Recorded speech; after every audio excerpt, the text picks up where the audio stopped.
एक और नया आईपीओ मार्केट में आ चुका है जिसका नाम है ग्रो।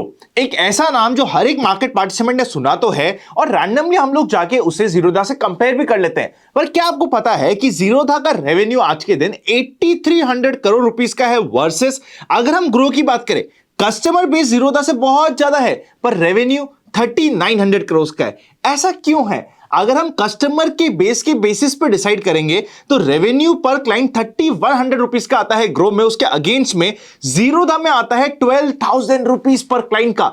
इतना डिफरेंस क्यों है? क्या है एक्चुअल रीजन? और क्या जिस वैल्यूएशन पे ग्रो का आईपीओ आ रहा है वो जस्टिफाई हो रहा है? डिटेल में डिस्कस करते हैं डीआरएचपी के सारे पॉइंटर्स आज के इस वीडियो में। थोड़ा इंटरेस्टिंग वीडियो है, काफी पॉजिटिव वीडियो। आपने इस आईपीओ के ऊपर रैंडमली सुन लिए होंगे, मेजॉरिटी तो पेड भी है, बट जो एक्चुअल कारण है, देखिए जब मैं पॉजिटिव होता हूं तो मैं पॉजिटिव होता हूं, जब मैं नेगेटिव होता हूं तो नेगेटिव पॉइंट्स बताता हूं। मेरा काम है यहां पे बिल्कुल जस्टिफिकेशन के साथ एक्चुअल डीआरएचपी के पॉइंटर्स को सामने रखते हुए आपके सामने दोनों पक्ष की बातें करना। पॉजिटिव है वो बताना, नेगेटिव है वो भी बताना, दोनों चीजें डिटेल में समझाना और उसके बाद किसी कंक्लूजन तक पहुंचने के लिए आपको सारे डेटा पॉइंटर्स देना। बिल्कुल बेसिक से शुरुआत करते हैं। 2017 में कंपनी इनकॉर्पोरेट हुई थी। बैंगलोर बेस्ड फिनटेक स्टार्टअप है। डायरेक्ट रिटेल कस्टमर्स को यहां पे टारगेट किया जाता है। इन्वेस्टमेंट का प्लेटफॉर्म है, ब्रोकरेज हाउस है। हम सभी को पता है डिस्काउंट ब्रोकर्स में disruption in number of clients में करने में नंबर 1 है आज के दिन ग्रो। आईपीओ ओपन होने वाला है 4 से 7 नवंबर तक।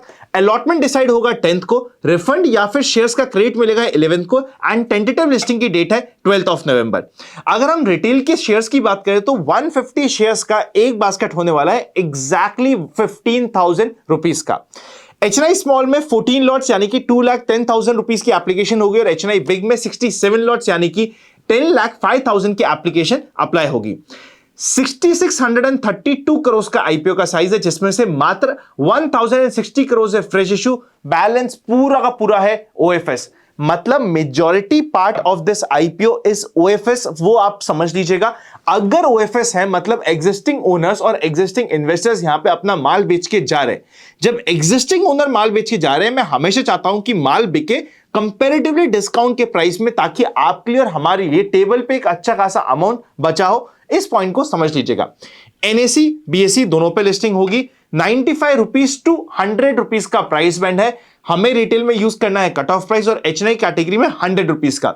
इनिशियल एक्सपेक्टेशंस मैं आपको बता देता हूं। एक्सपेक्टेशंस ये थी कि 75 टू 80 रुपीज का प्राइस बैंड यानी कि एक्सपेक्टेशंस बन रही थी, जितनी मेरे पर्सनल माइंडसेट और मेरी पर्सनल स्टडी है। तो मेरी पर्सनल एक्सपेक्टेशन से तो कंपैरेटिवली हायर प्राइस पे यहां पे आईपीओ आया है, बट काफी पॉजिटिव बातें भी आपने सुनी हुई है। उन सभी को हम डिस्कस करते एक एक करके। क्यूआईबी 75%, रिटेल 10 और एचएनआई 15%। अगेन यहां पे मेजॉरिटी क्यूआईबी के पास है, एचएनआई के पास है, एंकर के पास है। तो उनके रिस्पॉन्स पे इस आईपीओ का कंप्लीट ग्रे मार्केट प्रीमियम और कंप्लीट फेट डिसाइड होने वाला है। अब हम बात करते हैं फाइनेंशियल्स की। फाइनेंशियल्स पे नजर डालिएगा। मैं आपको एक एक चीज समझाने की कोशिश करता हूं और थोड़ा सा डिफरेंट पर्सपेक्टिव देता हूं और कुछ ऐसा देता हूं जो आप बोलोगे यार अनंत ये तो हमने ध्यान ही नहीं दिया या हमें किसी ने ये तो समझाया ही नहीं। बाय द वे, फाइनेंशियल्स पे जाऊं उससे पहले अगर अभी तक आपके पास डीमैट अकाउंट नहीं है तो डीमैट अकाउंट ओपनिंग्स डिस्क्रिप्शन में मिल जाएंगे। फ्री टेलीग्राम चैनल का लिंक जो ओपन फॉर ऑल है, ओरिजिनल का ही पार्ट बनिएगा, फ्रॉड से बच के रहिएगा, लिंक डिस्क्रिप्शन में चेकआउट कर लीजिएगा। फाइनेंशियल्स पे नजर डालते हैं। एसेट्स रेगुलरली ग्रो हो रहे हैं, बहुत अच्छी बात है। इनकम भी रेगुलरली ग्रो हो रही है, बहुत अच्छी बात है। पर यहां पे आपको 2024 की इनकम देखिएगा 1047 करोड़ की है। 2025 की इनकम आप चेकआउट करेंगे तो 948 करोड़ की है।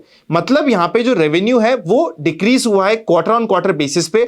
अगर हम Q1 फाइनेंशियल ईयर 2025 की बात करें वर्सेस Q1 फाइनेंशियल ईयर 2024 की बात करें तो इस साल के Q1 में रेवेन्यू डिक्रीज हुआ है। पर एट द सेम टाइम आप चाहोगे और देखोगे कि यार ये तो प्रॉफिट तो इंक्रीज हुआ, 338 करोड़ से बढ़ते बढ़ते प्रॉफिट 378 करोड़ पे आ गया और इसकी वजह से हमें लग रहा है कि यार कंपनी का मार्जिन भी बहुत अच्छे है, प्रॉफिटेबिलिटी भी बहुत अच्छी है। ऐसा हो कैसे पाया? ऐसा इसलिए हो पाया क्योंकि मैं अभी आपके सामने यहां पे एक आर्टिकल डाल रहा हूं, एक डिटेल जा रहा हूं जो इनके डीआरएचपी से निकली हुई है। 159 करोड़ का यहां पे था एक्स्ट्रा ऑर्डिनरी इनकम, जो डायरेक्ट बिजनेस की इनकम नहीं थी। आपको जो इस Q1 फाइनेंशियल ईयर 2025-26 का डेटा है उसमें से 159 करोड़ को कम करना पड़ेगा। ये 159 करोड़ एक एम्प्लॉयज के रिलेटेड एक्सपेंडिचर था जिसको रिवर्स किया गया है, डिक्रीज किया गया है। One time long term incentive था जो पे किया गया था मैनेजमेंट को, और उसको जब ये रिवर्स हुआ है, ये चेंज हुआ है, रिवर्सल आया 159 करोड़ का, उसकी वजह से यहां पे कंपनी का प्रॉफिट बढ़ा हुआ दिखा है। और जैसे ही आप 159 करोड़ को इसमें से रिड्यूस कर देंगे तो आपको पता चल जाएगा कि प्रॉफिट भी रिड्यूस हुआ है, और ये फिगर 378 माइनस 159 होना चाहिए। रफली आपके सामने 219 करोड़ का यहां पे प्रॉफिट आएगा, और यही है इसका एक्चुअल फिगर, मतलब यहां पे प्रॉफिट रिड्यूस हुआ है। देखिए, मैं इस कंप्लीट इंडस्ट्री की बात करता हूं और कंप्लीट ब्रोकिंग हाउस की इंडस्ट्री कैसे इवॉल्व कर रही है उसको समझाता हूं। रिसेंटली आपने ऐसे आर्टिकल्स भी सुने होंगे कि जीरोधा के रेवेन्यूज बहुत रिड्यूस हुए बिकॉज एक्सपायरीज जो डेली हो रही थी वो खत्म हो गई है, एक्सपायरीज के कॉन्ट्रैक्ट्स का साइज ऊपर नीचे किया जा रहा है, काफी ज्यादा सेबी की तरफ से रेगुलेशंस आ रहे हैं इस इंडस्ट्री में, जिसकी वजह से लोग ट्रेडिंग करना जितना चाह रहे थे उतना नहीं कर पा रहे। Also at the same time अगर आप देखोगे ना, तो इंडिया में जितने भी लोग ट्रेड कर रहे हैं, जितने भी लोगों के पास डीमैट अकाउंट है, जितना यहां पे क्लाइंट बेस है, उसके कंपैरिजन में बात करोगे तो ग्रो ने अपनी ग्रोथ एक्चुअली बहुत अच्छी दिखा दी है, बहुत अच्छी कर ली है। और ये अच्छी ग्रोथ करने के लिए फाइनेंशियल ईयर 2024 का डेटा चेकआउट करोगे तो 800 करोड़ का लॉस था, क्योंकि इस समय ये भर भर के इन्फ्लुएंसर्स को पैसा बांट रहे थे। क्योंकि ये बहुत ज्यादा पैसा बांट रहे थे, इन्होंने लिटरली अपने पैसे को बर्न किया है कस्टमर एक्विजिशन के लिए। एक बार इनके पास बहुत ज्यादा कस्टमर्स आ गए, एक साल प्रॉफिटेबल आ गया, आईपीओ हमारे सामने आ गया है, यह है इसकी एक्चुअल कहानी। यहां से क्या सेम रेट पे ये ग्रो कर पाएंगे आने वाले समय में? चीजें डाउटफुल है। देखिए, सेम रेट ग्रो कर पाना पॉसिबल नहीं है, जितनी मेरी पर्सनल अंडरस्टैंडिंग है इस इंडस्ट्री की, और ये रेलेवेंट है, ये ट्रू है सभी के लिए। मैं ये नहीं कह रहा कि जीरोधा ग्रो कर पाएगा, जीरोधा भी आज के दिन 30-35% से ग्रो कर रहा है, इतना ग्रो कर ले तो विच इज वेरी गुड। यहां पे अगर हम देखेंगे तो ये 100% से ऊपर की ग्रोथ रेट दिखा रहे हैं कस्टमर के एक्विजिशन पे, वो अब यहां से पॉसिबल नहीं है जितनी मेरी अंडरस्टैंडिंग है, because I am from the same industry. इस पॉइंट को आप ध्यान रखिएगा। ऑल्सो मैं एक और इंटरेस्टिंग चीज दिखाता हूं। ग्रो आज के दिन रफली 61,000 करोड़ की वैल्यूएशन पे आईपीओ लाने की कोशिश कर रहा है, 33 का पी रेशियो निकल के आ रहा है प्री आईपीओ, पोस्ट आईपीओ रफली 38-39 का पी रेशियो बैठ रहा है। रेवेन्यू है 3900 करोड़ का, और पर क्लाइंट का रेवेन्यू है 3100 का। प्रॉफिट मार्जिन 46% का दिख रहा है हमें लास्ट ईयर का।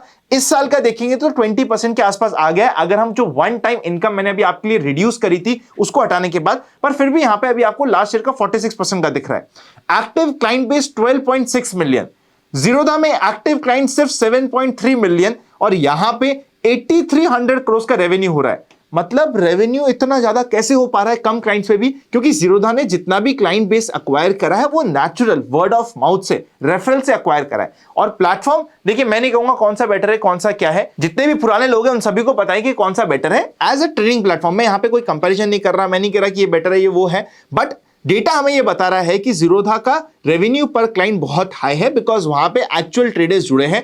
ग्रो ने बहुत अमेजिंग ग्रोथ कराई है, जिस तरीके की ग्रोथ ग्रो ने दिखाई है किसी और ब्रोकर दिखाई नहीं पाया, बिकॉज इन्होंने बहुत अच्छा पैसा लगाया है, बहुत स्ट्रैटेजिकली काम किया है, बहुत अच्छी मार्केटिंग को यूज की है, बहुत अच्छा कस्टमर एक्विजिशन को यूज किया है। पर जो ये कस्टमर आया है ये रेगुलरली ट्रेड करने वाला नहीं है, यहां पे रेवेन्यू पर क्लाइंट काफी लो है, ये आपके लिए सामने मैंने डेटा लगा दिया, इस डेटा को आप ध्यान रखिएगा। नेक्स्ट हम बात करते हैं वैल्यूएशंस की। रिटर्न ऑन नेटवर्थ है 37% का, पैट मार्जिन 44% का दिख रहा है, जो अगर हम Q1 फाइनेंशियल ईयर 2025-26 की बात करें और जो वन ऑफ आइटम है उसको हटा दे तो काफी रिड्यूस हो जाएगा। इबिटा मार्जिन 59% का है, पी रेशियो 33 का है, प्री आईपीओ पोस्ट आईपीओ 40 का पी रेशियो आ रहा है, ईपीएस पोस्ट आईपीओ 2.45 का हमारे सामने आ रहा है। टोटल पैसा जो रेज हो रहा है ऑब्जेक्ट ऑफ इश्यू में अगर आप चेकआउट करेंगे तो एक्सपेंडिचर करना चाहते हैं अपने क्लाउड इंफ्रास्ट्रक्चर में 152 करोड़ का, ब्रांडिंग पे करना चाहते हैं, परफॉर्मेंस मार्केटिंग में करना चाहते हैं 225 करोड़ का, 205 करोड़ का अपनी सब्सिडरीज में मटेरियल इन्वेस्टमेंट्स करने के लिए ले रखा है। ऑल्सो अनदर 167 करोड़ है फंडिंग करने के लिए एमटीएफ बिजनेस, जो ऑफ लेटली काफी बढ़ रहा है, आप सभी को पता होगा। And inorganic growth and acquisition के लिए पैसा को यहां पे यूज किया जाएगा, ये हो रहा है main object of the issue. इससे पहले कि हम आगे जाए, अगर आपको ये वीडियो अच्छा लग रहा है तो चैनल को सब्सक्राइब करके बेल आइकन क्लिक अभी ही क्लिक कर दीजिए। और एज पर सोर्सेज अगर हम नेक्स्ट पॉइंट पे जाते हैं और ग्रे मार्केट प्रीमियम की बात करें, उससे पहले हमें पेयर कंपैरिजन करना पड़ेगा। एंजल का पी रेशियो 20 का, मोतीलाल ओसवाल फाइनेंशियल सर्विस का पी रेशियो 25 का, नुवामा वेल्थ का पी रेशियो 25-26 का, प्रूडेंट कॉर्पोरेट एडवाइजरी, ये मेनली म्यूचुअल फंड्स में भी और म्यूचुअल फंड एडवाइजरी में काफी पोर्टफोलियो मैनेजमेंट में वेल्थ मैनेजमेंट पे इनका पी रेशियो 60 का है। बट जो इनके इमीडिएट पेयर कंपैरिजन आ रहे हैं उनके कंपैरिजन में जो आईपीओ का वैल्यूएशन है वो ऑन दी हायर साइड है।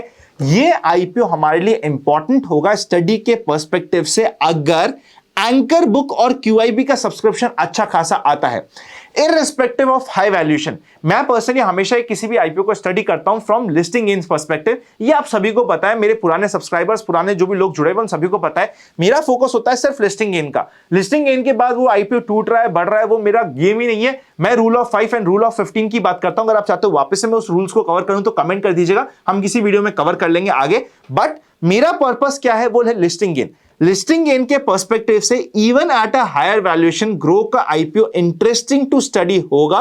क्यूआईबी और एंकर के सब्सक्रिप्शन को देखने के बाद ये आपको डिसाइड करना पड़ेगा। आई होप मैंने पॉजिटिव भी बात कर ली। पॉजिटिव ये है कि कंपनी की ग्रोथ बहुत अच्छी है, इसके जैसा किसी ने भी ग्रो इसकी इंडस्ट्री में नहीं किया है कस्टमर एक्विजिशन में।